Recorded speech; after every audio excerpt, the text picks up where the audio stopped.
اگر آپ کو میری یہ ویڈیو پسند آئے تو like, comment and share, subscribe کرنا مت بھولیے۔ بسم اللہ الرحمن الرحیم۔ السلام علیکم آڈینس، کیسے ہیں آپ لوگ؟ اردو ناولز اینڈ پوئٹری پر ایک بار پھر سے خوش آمدید۔ آج میں آپ لوگوں کے لیے لے کے آئی ہوں ایک نیا ناول جس کا نام ہے 100 سال بعد، اور جس کے مصنف کا نام ہے نسیم حجازی۔ دلچسپ پہلو کی طرف بڑھتے ہیں۔ ایٹم بم کو ایجاد ہوئے تقریباً 130 برس گزر چکے تھے۔ فرزندان آدم کی ایک اچھی خاصی تعداد کرۂ ارض کو چھوڑ کر مریخ پر آباد ہو چکی تھی۔ اس نئی دنیا میں بھی چونکہ مغرب کی سفید فام اقوام کے لوگ پہلے قدم جما چکے تھے، اس لیے مشرقی ممالک اور بالخصوص ہندوستان کے باشندوں کی راہ میں انہوں نے ایسی رکاوٹیں پیدا کر دی جن کے باعث ان کی بہت تھوڑی آبادی مریخ میں منتقل ہو سکی۔ کرۂ ارض سے مریخ تک پاسپورٹ دینے کا کام جس کمیٹی کو سونپا گیا، اس کا صدر ایک ایسا شخص تھا جس کا جد امجد کسی زمانے میں جنوبی افریقہ میں ایک ممتاز عہدے پر فائز رہ چکا تھا، اور جس کو سیاہ فام اقوام سے نفرت ورثہ میں ملی تھی۔ بدقسمتی سے وہ ڈاکٹر بھی تھا، اور اس نے اعلان کیا کہ مریخ کی آب و ہوا سیاہ فام لوگوں کو راس نہیں آ سکتی۔ لیکن جب اس پر بھی ہندوستان اور ایشیا کے دیگر ممالک کے چند باشندے مریخ پر جانے پر آمادہ ہو گئے تو اس نے مریخ کے پاسپورٹ کے لیے صحت اور تعلیم کا ایسا معیار پیش کر دیا جس پر مشرق کے بہت کم باشندے پورے اترتے تھے۔ ان وجوہات کے باعث ہندوستان کے بہت کم باشندے مریخ پر آباد ہو سکے۔ مریخ میں انسانوں کے آباد ہونے سے چند سال بعد وہاں کے مرکزی ریڈیو اسٹیشن سے کئی مہینے گزشتہ صدی میں زمین پر ہمارے بزرگوں کی زندگی کے دلچسپ پہلو کے عنوان سے مضامین کا ایک سلسلہ نشر ہوتا رہا۔ اہل زمین کے لیے یہ بات پریشانی کا باعث تھی کہ مریخ کے ریڈیو اسٹیشن سے انہیں مخاطب کرنے والے تمام مضمون نگار ان پر مریخ میں جا بسنے والا روسی روسیوں کا، امریکی امریکیوں کا اور چینی چینیوں کا مذاق اڑاتا تھا۔ کرۂ ارض کے اخبارات کی متفقہ رائے یہ تھی کہ مریخ کی آب و ہوا وہاں آباد ہونے والوں کو اہل زمین کے متعلق بہت تنگ نظر بنا دیتی ہے۔ اس سلسلے میں مضامین ہندوستانی نشر کا مضمون جو مریخ کے ریڈیو اسٹیشن سے 5 قسطوں میں براڈ کاسٹ کیا گیا، باقی تمام مضامین سے دلچسپ تھا۔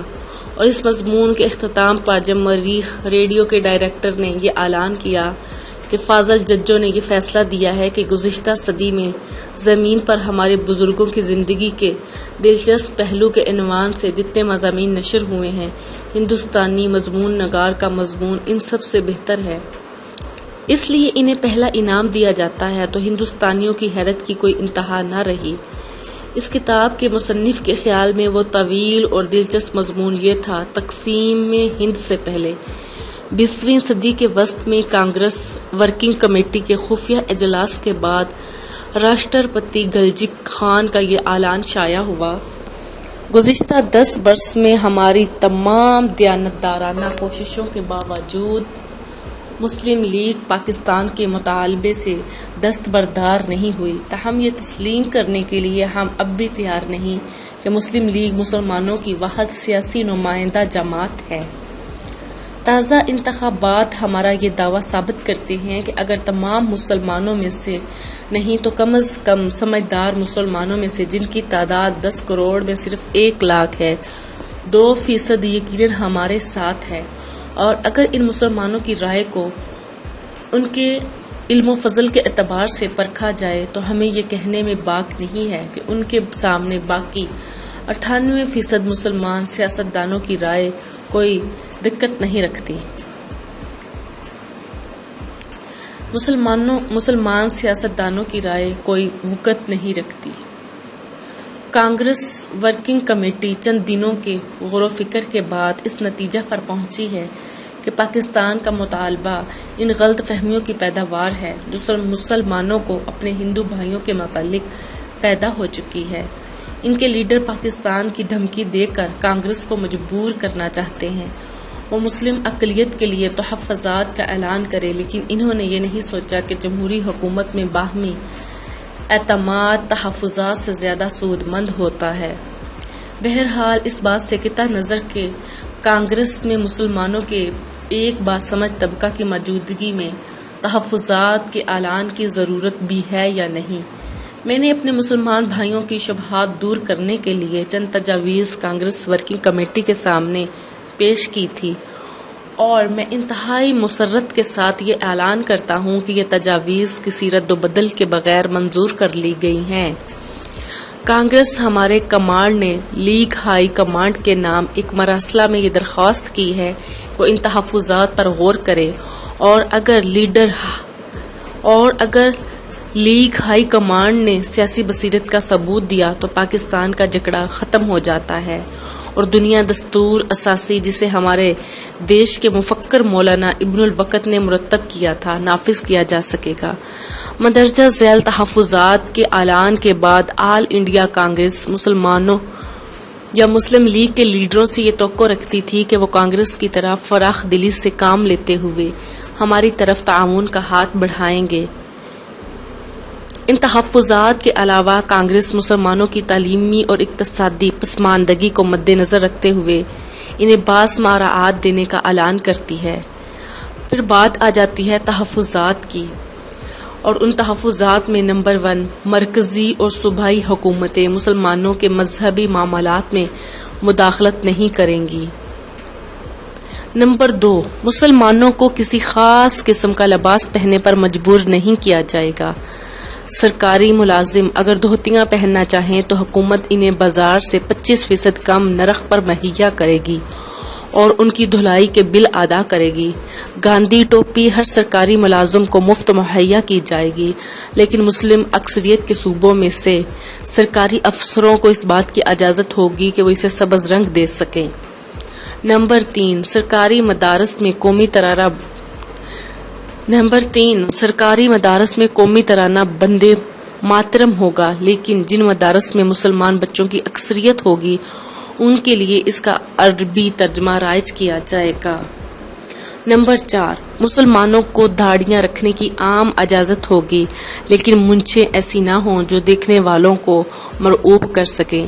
نمبر 5، مسلمانوں کو گوشت کھانے کی عام اجازت ہوگی۔ نمبر 6، وہ اپنی تمام مذہبی رسومات بجا لانے میں آزاد ہوں گے، لیکن دفعات 4، 5 صرف اسی صورت میں واپس لی جا سکتی ہیں کہ جبکہ کم از کم 18 آزاد خیال مسلمان ان کے خلاف فتویٰ دے چکے ہوں۔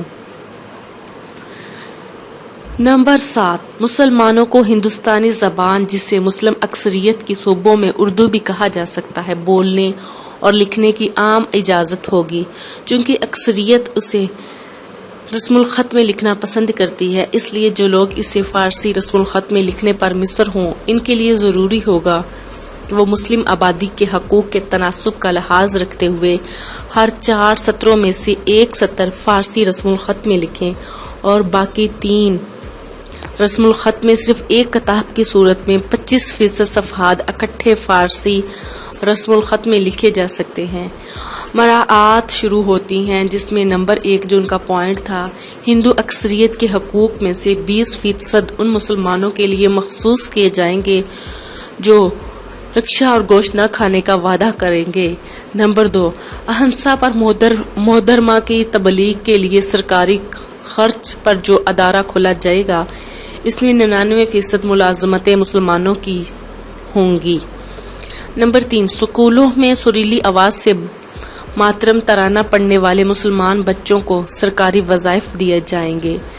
نمبر 4، ہندو اکثریت کے حقوق میں 3% ان مسلمانوں کے لیے مخصوص کیے جائیں گے جن کے نام خالص ہونے کی بجائے آدھے دیسی اور آدھے بدیشی ہوں، مثلاً یوسف گوپال اور خان چند وغیرہ، لیکن حقوق کی تقسیم میں ان مسلمانوں کو ترجیح دی جائے گی جن کا نام کا زیادہ حصہ سودیشی ہو، مثلاً داؤد پر راج اور موسیٰ رام پورن چند وغیرہ۔ نمبر 5، نیشنل فلم انڈسٹری میں 50% ملازمتیں مسلمانوں کے لیے وقف کی جائیں گی۔ نمبر 6، گھر یا اسکول سے بھاگ جانے والے مسلمان بچوں کو ریل گاڑی میں بلا ٹکٹ سفر کرنے کی اجازت ہوگی۔ ان اعلانات کے ایک ماہ بعد مسلم لیگ ہائی کمانڈ کی طرف سے یہ اعلان شائع ہوا کہ مسلم لیگ کانگریس کے ان تحفظات اور مراعات کو غیور مسلمان کے ساتھ ایک دلچسپ مذاق کے سوا کوئی خبیث نہیں دیتی۔ مسلمان کپتان کے سوا کچھ نہیں چاہتے۔ لیگ کے اس اعلان کے بعد واردھا میں کانگریس ورکنگ کمیٹی کا اجلاس بلایا گیا۔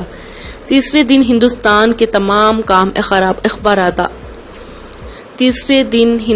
کے تمام اخبارات میں کانگریس ورکنگ کمیٹی کے ایک ممبر سیٹھ دولت رام کی یہ تقریر شائع ہوئی: 10 برس ہمیں کلجک خان نے یقین دلایا کہ وہ کانگریس کے راشٹرپتی بن کر مسلمانوں کو راہ راست پر لا سکیں گے، اور اس مقصد کے حصول کے لیے ہم انہیں ہر ممکن سہولت مہیا کرتے رہے۔ ہم نے کروڑوں روپیہ کانگریس کو اور راشٹرپتی کی ہدایت کے مطابق یہ روپیہ مسلمانوں کو کانگریس میں لانے کے لیے صرف کیا گیا، لیکن غیر لیگی مسلمانوں کی جماعتیں جنہیں مسلم لیگ کے مقابلے کے لیے تیار کرنے میں راشٹرپتی کلجک خان نے کانگریس کے تمام ذرائع وقف کر دیے تھے، اب اپنی سیاسی اہمیت کھو چکی ہے۔ عام مسلمان ان کے نام سے کوسوں دور بھاگتے ہیں۔ مجھے یہ کہتے ہوئے دکھ ہوتا ہے کہ ہم نے گزشتہ جنگ میں انتہائی ایمانداری کے ساتھ جو دولت جمع کی تھی، اس کا بہت سا حصہ مسلمانوں کو کانگریس میں لانے پر صرف ہو چکا۔ اگر کامیابی کی کوئی توقع ہو تو ہم اور بھی خرچ کرنے کے لیے تیار ہیں، لیکن ریت پر پانی ڈالنا بے وقوفی ہے۔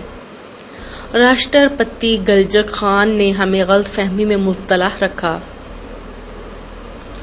وہ غیر لیگی جماعتوں کے غیر ذمہ دار لیڈروں کے متعلق یہ کہتے رہے کہ اگر ان کے راستے میں اقتصادی مشکلات حائل نہ ہوں تو وہ لیگ کو چاروں شانے چت کر سکتے ہیں۔ ہم نے راشٹرپتی کی سفارش پر ان کی مالی مشکلات دور کی، اور صرف مالی مشکلات ہی نہیں، ہم نے ان کی ہر مشکل دور کی۔ وہ گمنام تھے اور ہم نے اپنا سارا ان کے پروپیگنڈا کے لیے وقف کر دیا۔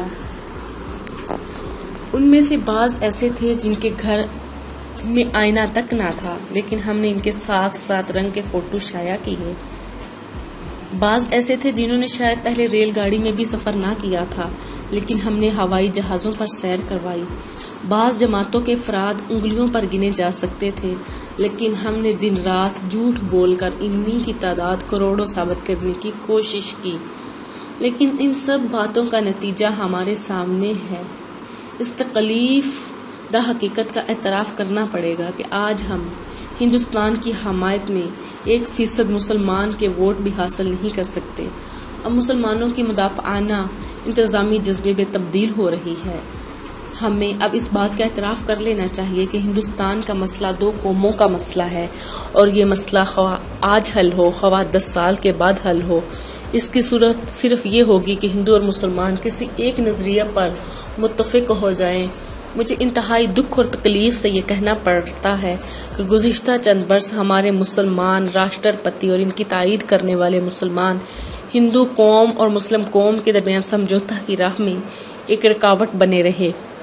انہیں مسلمانوں کی سیاسی بیداری کے متعلق غلط فہمی تھی، اور ہمیں مسلمانوں میں ان کے اثر رسوخ کے متعلق غلط فہمی تھی، اور یہ غلط فہمیاں آج تک ہندو مسلم سمجھوتہ کی راہ میں رکاوٹ بنی رہی۔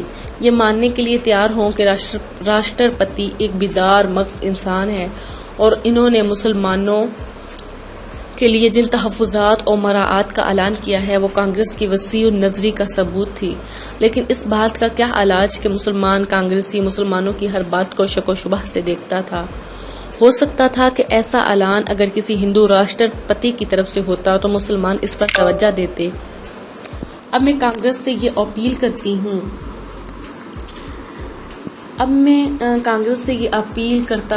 کرتی ہوں کہ وہ اپنی پالیسی تبدیل کر کے اور مسلمان کو کسی فارمولے پر رضامند کرنے کی کوشش کرے، ورنہ ایک حقیقت ہے کہ شمال مغربی ہندوستان کا ہر مسلمان ہمارے لیے محمود غزنوی بن رہا ہے۔ اگر مسلمان پاکستان کے بغیر کسی اور بات پر رضامند ہونے کے لیے تیار نہ بھی ہوں تو بھی میں ان کے ساتھ مصالحت ضرور سمجھتا ہوں، کیونکہ مسلمان ہمارے ساتھ ایک دفعہ معاہدہ کر لیں گے۔ اس پر پابند رہنے کے لیے وہ مذہبی طور پر مجبور ہوں گے، ورنہ مجھے ڈر ہے کہ اس وقت زمین پر بھاگنے والا مسلمان کسی دن ہوائے اڑنے لگ جائے گا اور ہم پاکستان دیکھ کر بھی اس کی تسلی نہ کر سکیں گے۔ اس لیے میں کانگریس سے یہ اپیل کروں گا کہ وہ اس سرِ نو مسلم لیگ کے ساتھ سمجھوتے کی بات چیت کرے، اور اس کے لیے ضروری ہے کہ 99% ہندو جماعت یعنی کانگریس کا راشٹرپتی ایک مسلمان کے بجائے ایک ہندو ہو۔ راشٹرپتی گجت خان کو ہم نے 1 سال کی بجائے کئی سال کانگریس کی کرسی صدارت سنبھالنے کا موقع دیا۔ انہیں اپنی ناکامی کا اعتراف ہے اور میں نہایت ادب و احترام کے ساتھ ان کی خدمت میں عرض کرتا ہوں کہ وہ اب ریٹائر ہو جائے اور اسٹیج پر بیٹھ کر مسلمانوں کو ہم سے بدظن کرنے کی بجائے بس پردہ رہ کر ہمیں اپنے مفید مشوروں سے مستفید کرتے ہیں۔